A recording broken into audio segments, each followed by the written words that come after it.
Бүгінгі сабақта біз бұйырса негізімен танысамыз. Ол айнымалы. Айнымалы ағылшын тілінде variables, орыс тіліне аударған кезде перемена деп аударылады. Айнымалы бұл атап өткендей негіз. Бұны білу керекпіз, бұл фундамент.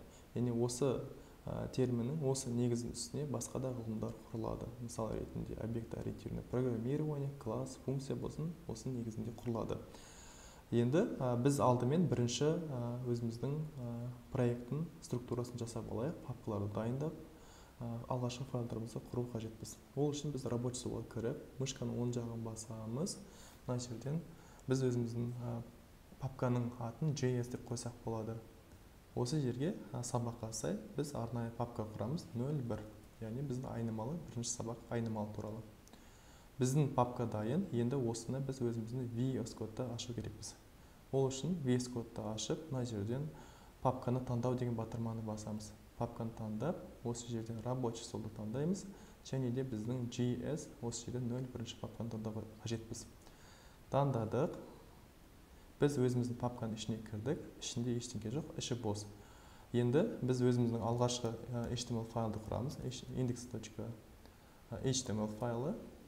Ішіне біз HTML5 деп жазамыз. VS Code'да мынандай әдемі көмекші құрылғылар бар.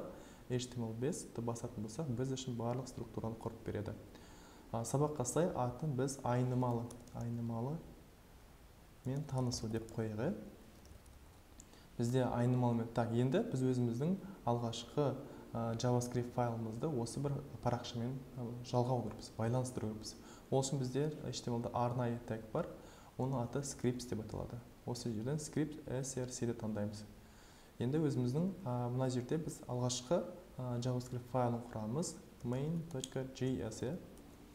Көріп тұрғандай біздің файлдың расширениясы .js пен аяқталады. Бұны браузер JavaScript деп түсінеді. Осының ішіне біз JavaScript кодтарын жазамыз. Енді біз бұны байланыстыру керекпіз. Осы жерден main.js файлын таңдаймыз. Барлығы дайын. Енді біз өзіміздің сабаққа кіріссек болады. Бірінші танысатын тақырып бұл комментарийлар. Көріп тұрғандай, JavaScript-те комментарий деген нәрсе осы бір слэшті жазу арқылы жүзеге асады. Көріп тұрғандай, жасыл түске ауысты. Осының ішіне біз мысал ретінде бұл бір қатарлы комментарий деп аталады. Бір қатарлы комментарий. Одан бөлек комментарийдің басқа түрі бар. Слэш 2 жұлдызшаны жазатын болса, біз мына жерде комментарийдің басқа түрін аламыз. Бұны көп қатарлы комментарий деп атайды. Көп қатарлы комментарий. Екі комментарийдің түрімен таныстық. Айырмашылығы мына жерде біз тек қана бір ғана қатарда жаза аламыз. Мына жерде айырмашылығы біз көп қатарда осылай жазып кете аламыз. Комментарий не үшін керек? Комментарий негізгі мақсаты не үшін? Мақсаты бұл кодты түсіндіру. Яғни кодты өзіңізге түсіндіру үшін, немесе өзге бір басқа бір разработчикке түсінікті болу үшін біз комментарий жазады екенбіз. Комментарий бұл орындалмайды. Бұл яғни JavaScript-те, бұл HTML-да орындалмайды, бұл көрінбейді. Осылай жазып кететін болсаңыздар, JavaScript оны орындамайды, бірақ басқа разработчиктер көріп, сіздің кодыңызбен танысып, негізгі идеяңызды, негізгі бұл не қабылдайды және не қайтарады деген сияқты нәрселерге жауап беруі мүмкін. Комментарий бұл біз үшін дедік, оны кодты түсіндіру үшін жазамыз. Комментариймен таныстық.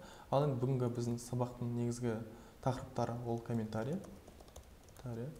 Екінші тақырып айнымалы. Айнымалымен танысу. Айнымалының екі типі. Олар бізде string және сандар типі. Төртінші тақырып бұл көмекші инструменттер. Ол бізде консоль және type of операторы. Бүгін бұйырса біз осы төрт тақырыпты қарастырамыз, талқылаймыз. Сонымен бастаймыз. Комментарий деген ол біз өттік, түсінікті деп ойлаймын. Екінші тақырып бізде айнымалымен танысу. Жалпы айнымалы деген не? Айнымалы мысал ретінде біз мына жерге жазатын болса, let student name Diana. біз өзіміздің алғашқы айнымалымызды құрдық. Бұл жерде бірнеше нәрсеге мән беру керекпіз.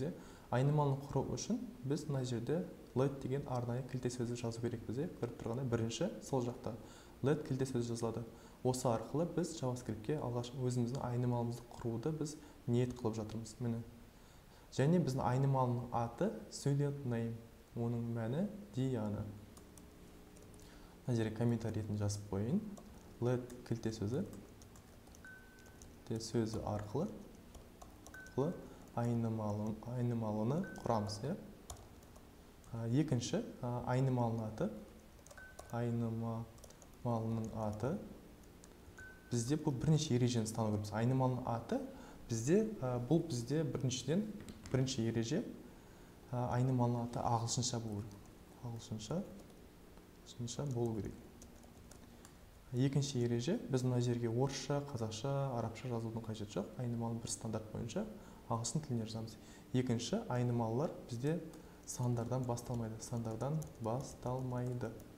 Көріп тұрғандай, бізде айнымалын егер біз мына жерге алдына 2 деп қоятын болсақ, мына жерде VS Code қатені көрсетеді. Ерекшелікпен қарап тұрғандай, мына жерде анықтама береді, айнымалы санынан басталмайды. Алып тастаймыз. Және жақсы бір кодтың сапасы ретінде camel-case стандартын ұстанамыз. Көріп тұрғандай, бізде student name дейтін жерде student 2 сөзден құралған мына айнымалының аты, student және name, бірақ оның екінші әрпі мына көріп тұрғандай үлкен әріппен басталады. Сөйтіп, келесі сөздің бірінші әрпін үлкен әріппен жазып кетеміз. Camel деген нәрсе түйе тәрізді. Түйе деген сөз. Сол сияқты мына жерді қарайтын болсаңыздар, осылай өркеш сияқты үлкейеді, сөйтіп жоғарып кете береді. Бұл айнымалыға қатысты басты ережелер. Енді келесі нәрсе мына жерде теңдік операторы, теңдік белгісі бар. Осы арқылы біз айнымалыға мән береміз. Мына біздің student name деген нәрсеге айнымалымызға мәні оның Диана екен. Диана. Біз бұны тексеру үшін біз мына жерге console.log мына жерге student name дейтін болсақ, осыны браузерда көрейік. Ол үшін бізде достар мынандай бір нені осыдан орнатсаңыздар жақсы болушы еді. Go live деп аталады, немесе live сервері. Ол үшін мына жерге біз расширение деген жерге кіреміз. Live сервер дегенді орнатамыз. Live серверді орнатып, мына жерге кіресіздер. Мына жерде установить деген батырма болады. Менде орнатулы. Сол үшін бұл батырма көрінбейді. Мына жерге орнату дейсіз. Сосын сіз өзіңізді VS Code'ды қайта жүктейсіз. Одан кейін сізде мына жерде соңында мынандай батырма пайда болады әдемі. Осыған басу арқылы біз өзіміздің кодты көреміз. Көріп тұрғанда ештеңе жоқ. Біздің барлық нәрсе бұл консольда орындалады. Көріп тұрғанда мінекей консольда біздің мәніміз шығып тұр. Студент аты Диана. Мына жерде қай жерде орындалды? main.js деген файлдың ішінде 23-ші қатарда орындалды. Көретін болсақ, мінекей 23-ші қатарда біздің мәнді браузерге шақырдық, браузерге көрсеттік. Достар, мінекей мына нәрсені біз көп қолданамыз. Консоль деген нәрсе алғашқы уақытта. Консоль деген сөз бұл кәдімгі көмекші инструменттердің бірі. Бұл бізге бір мәнді көру үшін, бір мәнді қарау үшін, қадағалау үшін біз консольге жібереміз. Сол себепті бұл өте бір разработчик үшін өте көмекші инструменттердің бірі. Бұны ашу үшін мышканың оң жағын басу арқылы inspect дейміз. Бірінші жолы, екінші жолы мына жерден үш нүктені басу арқылы біз мына жерден дополнительные инструменты, осы жерден инструмент разработчиканы таңдаймыз. Көріп тұрғандай ашылды және мәніміз шығып тұр. Так, супер. Бұл айнымалыға қатысты. Енді біз айттық, айнымалының екі типі бар деген. Бүгін танысатын типі, ол екі тип. String және сан типі. Көріп тұрғанда бізде айнымалының мына нәрсе, ол string. Яғни бұл строка. Строканың негізгі бұл белгісі осындай бір тырнақшамен басталуы, кавычкамен басталуы себеп. Осы себепті біз JavaScript түсінеді, бұл нәрсе строка, бұл нәрсе string екенін түсінеді.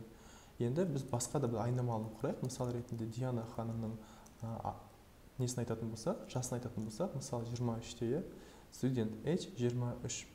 Және соны біз браузерға көрсететін болсақ, тағы да console.log және student age осыны браузерда көреге қарап тұрғандай, біздің Диана деген студенттің жасы 23-ке тең. Мінекей тамаша. Енді сандарды біз осылай жазамыз, ал жаңағы строкаларды, стрингтарды біз осындай кавычкамды ашып, мәнді жазып, кавычканы жабамыз. Осылай екі айнымалының түрімен таныстық. Көмекші инструменттерал консоль. Бұл жаңағы біздің браузердің консолі. Бұл негізгі мақсаты сіздің жаңағы бір JavaScript-тегі айнымалының мәнін көру үшін, қадағалау үшін, сол үшін арналған.